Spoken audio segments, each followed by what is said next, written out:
جی میں اس میں یہ کہوں گا, میں تھوڑا سا ایڈ کروں گا ڈاکٹر عاصم نے جو بات کی, کہ ایک تو اسٹرکچرل ایشو ہے, اور پھر جس کے اوپر ڈاکٹر عاصم کا سارا کام ہے, کہ پولیٹیکل اکانومی کے جو مسائل ہیں پاکستان میں, میننگ ٹو سے کہ پاکستان کی اکانومی اور سوسائٹی اور پالیٹی میں پاور کن سینٹرز کے پاس ہے, اور وہ پاورفل سینٹرز جو ہیں پھر کس طرح سے ٹیکسیشن کرتے ہیں, کچھ جگہوں کی نہیں, کچھ سیکٹرز کی نہیں ہوتی. اب آپ دیکھیں کہ جیسے ایگریکلچرل انکم کی بات ہو رہی ہے اور بڑے عرصے سے اس کی بات ہو رہی ہے, لیکن ایز سچ پاکستان میں اس کی طرف کوئی خاص پروگرس نہیں ہو سکی. اسی طرح ریل اسٹیٹ کی جو رینٹل انکمز ہیں, ان کے اوپر اگر ٹیکسیشن ہو, تو یہ جو پولیٹیکل اکانومی کی ڈسٹریبیوشن ہے پاکستان میں, آئی تھنک یہ بھی بہت اہم نقطہ ہے انڈرسٹینڈ کرنے کے لیے, کہ پاکستان آج جہاں کھڑا ہے وہ کیوں کھڑا ہے.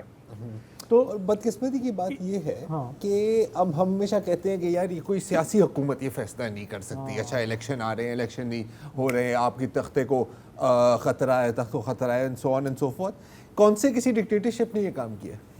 دیکھیں مشرف دور میں بھی, اب کل ہی ہم بات کر رہے تھے نا تاجروں کی اینڈ ٹیکسیشن کی, مشرف نہیں لگا سکا یار.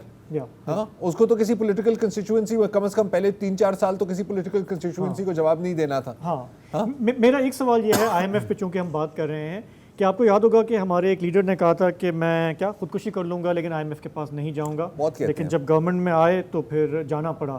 تو ہم آئی ایم ایف کو بالکل ہم کوستے بھی ہیں, ہم سمجھتے بھی ہیں کہ ان کی یہ جو آسٹیریٹی ڈرائیو ہوتی ہے اس کا سارا بوجھ جو ہے وہ عوام پہ ڈال دیا جاتا ہے, لیکن چارہ کیا ہے؟ مطلب کچھ ہم سلوشنز کو بھی سمجھنا چاہیے کہ ہمارے پاس آلٹرنیٹ کیا ہے. ڈاکٹر عاصم دیکھیں, یہ تو ایک سچ ہے کہ اگر آپ کسی ایک حکومت یا ایک سال کے بجٹ کی بات کریں تو یہ تو آنے والے وقت میں یہ تو نظر نہیں آتا کہ آپ یہ قرضوں سے جان چھڑا سکتے ہیں. اور قرضہ صرف ہم ملٹی لیٹرل سے نہیں لیتے, ہم آئی ایم ایف یا بینک یا اے ڈی بی سے نہیں لیتے, ہم ملکوں سے بھی لیتے ہیں. پچھلے گزشتہ عرصے میں ہم نے چین سے بھی بہت قرضے لیے ہیں. تو یہ مجموعی ایک بوجھ ہے, اور اس کو اتنی آسانی سے تو ہم جان نہیں چھڑا سکے کہ بھی ڈونر ہم پسند نہیں کرتے تو بس نہ لیں. ہاں اگر ہمارے اندر کوئی سیاسی ول ہوتی, ہم آگے پیچھے دنیا کے ملکوں کی تاریخ سے سیکھتے, تو ہمیں یہ بھی نظر آتا کہ ڈیفالٹ کی بہت پچھلے عرصے میں بات ہوئی ہے. ملکوں نے, ارجنٹینا نے آج سے 20-22 سال پہلے ڈیفالٹ کیا تھا. گریس میں سریزا کی حکومت ایک وقت پہ ایک دہانے پہ کھڑی ہوئی تھی کہ وہ ای یو کو انکار کرنے کے لیے تیار تھی, لیکن ان کے پاس ایک عوام کی قوت تھی, اور عوام کی قوت اس لیے تھی کیونکہ آپ یعنی کہ یہ کام کرنے جاتے ہیں اگر عالمی سطح پہ, تو آپ کو یہ پتہ ہے جیسے اقدس نے کہا کہ آپ کے ملک کے اندر کوئی معاشی انصاف کا کوئی نظام ہے, لیکن یہاں پہ تو وہ بالکل بھی نہیں ہے. You know as I said, ہمارے ایسے انٹچبل سیکٹرز ہیں, ادارے ہیں, پورے کوازی اکانومیز ہیں جس کی بات ہی نہیں ہوتی. سیدھی سی بات ہے کہ ہم معیشت کی بات کر رہے ہیں, اور بہت بڑا حصہ کا ہم اس لیے بھی بھول جاتے ہیں کہ مثال کے طور پہ غیر رسمی ہے ہماری معیشت کا ایک بڑا حصہ. ٹریڈرز کی تو آپ نے ذکر کیا کہ ٹریڈرز کبھی ٹیکس نیٹ میں نہیں آتے. مجموعی طور پر اگر آپ ہمارے بارڈرز پہ جائیں گے, آپ کو ایک بہت بڑا آپ کو معاشی ایک سرگرمیوں کا ایک وہاں پہ سلسلہ نظر آئے گا, لیکن جنرلی اٹس illicit. اس میں عوام بھی اپنا گزر بسر کرتے ہیں, لیکن اس میں بہت سارے اور بھی بڑے مگرمچھ بہت سچ کماتے ہیں. تو مقصد کہنے کا یہ کہ there are ways and means, but as Aqdas was suggesting, یہ معاشی مسئلہ بھی ہے اور یہ سیاسی مسئلہ بھی ہے. مطلب کچھ ایسے ہے کہ اگر ہم فائنانس منسٹر کو ایک انٹیریئر ڈیزائنر کی طرح سمجھیں, ہاں تو آپ اسے ہائر کرتے ہیں, لیکن کہتے ہیں کہ یار آپ نے کسی فرنیچر کو نہیں ہاتھ لگانا, اور آپ صرف ایک دیوار پہ رنگ کر سکتے ہیں, اور پھر کہیں گے کہ یار یہ کس طرح کا گھر بنایا تم نے. تو پھر اسحاق ڈار صاحب مظلوم ہے نا یار. اب مطلب میں کہنا نہیں چاہتا. ٹھیک ہے, تو آپ دونوں کا بہت بہت شکریہ, تھینک یو ویری مچ. آپ کی جو انسائٹ ہے, ظاہر ہے کہ ذرار کل آئے گا بجٹ, اور چیخیں نکلیں گی یا کیا ہوگا؟ نہیں, چیخیں ہی نکلیں گی ظاہر ہے, اور کیا ہوگا. دیکھو ہم لوگ پہلے ٹیکس دیتے ہیں نا, ہم فائلر لوگ ہیں نا, تو ہمارے پاس اور بوجھ ہوگا. کاش کوئی 20-30 پلاٹ ہوتے ہیں یار, میں نے تو بڑی کوشش کی, کبھی کسی نے آفر ہی نہیں کی. دکھا رہے ہیں کہ جی بڑا عوام فرینڈلی ہوگا, ہم تو منی بجٹ بھی آ جائیں گے نا, اور ہم ڈیولپمنٹ بھی بڑھا رہے ہیں, یونیورسٹیز کے لیے ہم پیسے بڑھا رہے ہیں. میں نے تو یونیورسٹی نہیں جانا نا یار, مطلب نہیں, لیکن میں تو اپنا ہمارا یوتھ جو ہے جو مایوس ہو رہا ہے ایک طرف سے, تو اس کو کہیں نہ کہیں تو لگانا تو ہے. صحیح, یونیورسٹی میں لگائیں گے, لیکن اس کے بعد جو جابس ملیں گی انہیں یا نہیں ملیں گی, یہ سوال. اچھا چلیں, اپنا فیصلہ ہم روک لیتے ہیں, کل آ جائے بجٹ. سوال پوچھ رہے تھے, کل جمعہ ہوگا, بجٹ آ جائے گا, آپ دیکھ لیں گے, رات کو آپ کی ہم کالز لیں گے, جو بھی حالات ہیں اس پر ہم بات کریں گے, آپ کی سنیں گے. تب تک کے لیے ہمیں اجازت دیجیے. خدا حافظ. شب بخیر.